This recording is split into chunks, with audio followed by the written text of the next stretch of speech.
Oui. Est-ce que nous allons nous préparer? Hein? Comme nous le faisions lorsque nous apprenons que la reine doit nous visiter. Ou bien le premier ministre. Il y a des gens ici là, on leur dit qu'ils vont aller, la reine va les recevoir. Hein? À Buckingham Palace. Et ils vont aller prendre le thé. Le thé, le petit thé là. N'est-ce pas? On dit souvent qu'il faut avoir le petit déjeuner avec la reine, n'est-ce pas? Hein? Vous savez comment ils s'apprêtent. Ils vont marcher, ils s'endettent, ils achètent même les nouvelles vestes. Ils prennent les limousines pour aller seulement prendre le thé. Et après quoi, ils vont ressortir. Ils vont venir dire on a pris le thé avec la reine. Et après ça va tourner quoi? Seulement pour prendre le thé avec la reine, on se prépare, on s'apprête. Mais par rapport à la mort, alors, comment est-ce que nous allons faire? Est-ce que nous allons nous préparer à rencontrer la mort? À affronter la mort? Ah oui, bien aimé. Il y a des gens qui ont peur des hommes.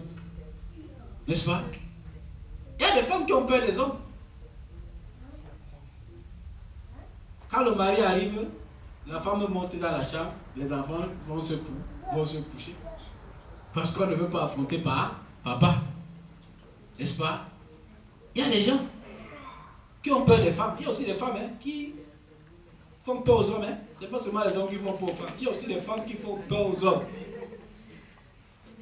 Il y a des hommes, quand ils voient les femmes, ils se cachent. Parce qu'ils ne veulent pas que les femmes les voient, n'est-ce pas? Oui, parce que ce sont des lions et des lions dans la maison. Vous savez, au pays, souvent on disait que quand un homme est en train de dormir à l'église, pendant le culte, on demandait de ne pas le réveiller. Pourquoi? Parce qu'à la maison, il n'a pas dormi. C'est le seul lieu où il peut se reposer. Hein? C'est le seul lieu où il peut se reposer. Parce qu'à la maison, il ne peut pas. Hein? On sait qu'il y a des hommes ici, quand ils finissent le travail à 18h, ils ne veulent pas rentrer vite à la maison. Tu le vois, tu dis, mais rentre, non, il dit, attends. Il est au peuple.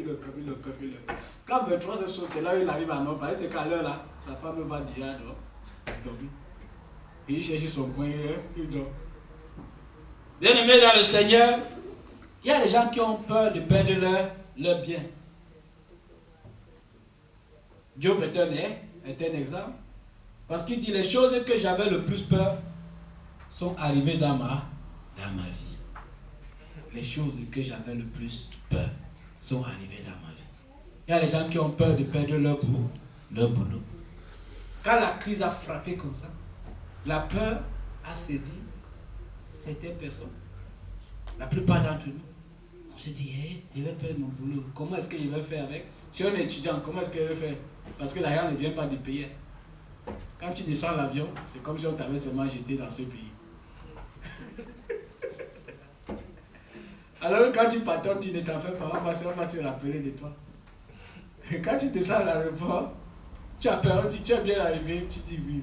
Maintenant, on a changé le numéro au pays. Tu appelles, ça sonne ou ça ne sonne pas. Hein? Donc, face à cette situation-là, on a peur, on se dit, mais qui va encore payer ma pension? On a peur de perdre le boulot. Qui va s'occuper de ma famille? Qui va payer ma maison? Qui va payer ma nourriture? Et dans cette peur-là, souvent, certaines personnes se prostituent. Ce n'est pas seulement les femmes, même les hommes maintenant. Parce qu'il y a aussi les hommes qui veulent les hommes, n'est-ce pas? Donc les hommes se prostituent. Même avant que les hommes ne veulent les hommes, il y avait aussi les hommes qui se prostituaient. Il y avait les jeunes garçons. Ils partaient voir les vieilles femmes, n'est-ce pas? On leur donne l'argent et ils se prostituent. Parce qu'on a peur. La peur est un esprit. La Bible dit qu'il ne nous a pas donné un esprit de peur, mais un esprit de courage. La peur est un esprit. Parce que la Bible dit, je ne vous ai pas donné un esprit de timidité ou bien un esprit de peur, mais un esprit de courage. La peur démoralise, mon frère. La peur tourmente. Oui. savez, j'aime le football. Hein. Il y a un joueur là, dans mon équipe préférée, Beckham. Il n'aimait pas lui prendre l'avion. Hein. Quand son équipe Arsenal voulait jouer ailleurs, il fallait prendre l'avion. Si il peut arriver dans ce pays-là en prenant la voiture, il va prendre la voiture. Il y a des gens qui ont peur de prendre l'avion. Hein, même s'ils veulent voyager, ils vont prendre le bateau. Mais l'avion, il disait non. Il y a des gens qui ont peur de prendre l'avion. Oui, il avait peur de prendre l'avion. Bien aimé, Josaphat a eu peur. Je ne sais pas si vous avez appris cette histoire. Il y a des gens qui ont peur de dormir seuls. Hein? Il y a des gens qui ont peur de dormir seuls. J'avais un ami à l'école.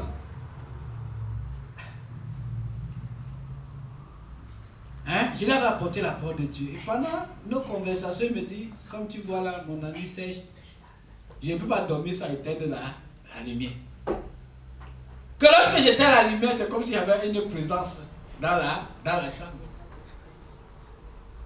Mais par la grâce de Dieu, avec la prière et l'exhortation, le Seigneur l'a libéré. Il y a des gens qui ne peuvent pas dormir dans l'obscurité. Ils ont peur. La peur. Oui, la peur. La peur, c'est un esprit. Bien-aimé, la peur est le rival de la foi. La peur, c'est le rival de la foi. Qu'est-ce qui nous pousse à avoir peur? Nous savons qu'il y a des gens qui ont peur des hommes. Hein? Ils ont peur des femmes. Ils ont peur de voyager. Mais qu'est-ce qui nous pousse à avoir peur? Ce que nous entendons.